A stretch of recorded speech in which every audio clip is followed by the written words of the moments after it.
quand Dracula est devenu citoyen britannique. Salut à tous! Aujourd'hui, on parle d'un roman qui a marqué l'histoire.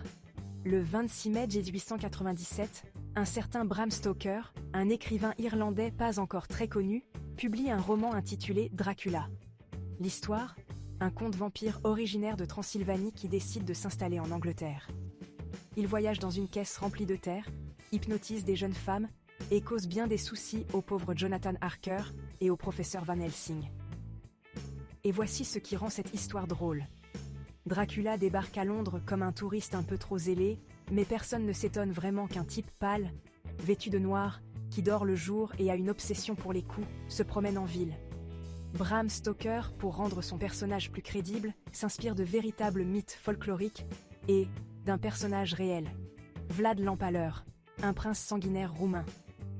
Mais là où Vlad empalait ses ennemis, Dracula préfère les vider. À l'époque, le roman est reçu avec curiosité, mais scepticisme.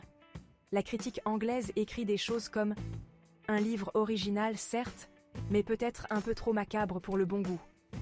Aujourd'hui, Dracula est un business multimillionnaire.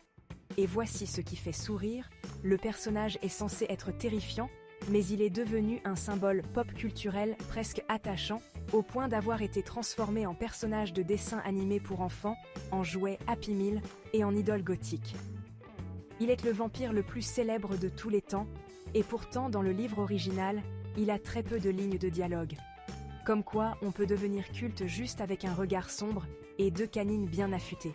Ironie ultime. Dracula voulait conquérir l'Angleterre, et il y est arrivé, mais par les librairies, pas les crocs.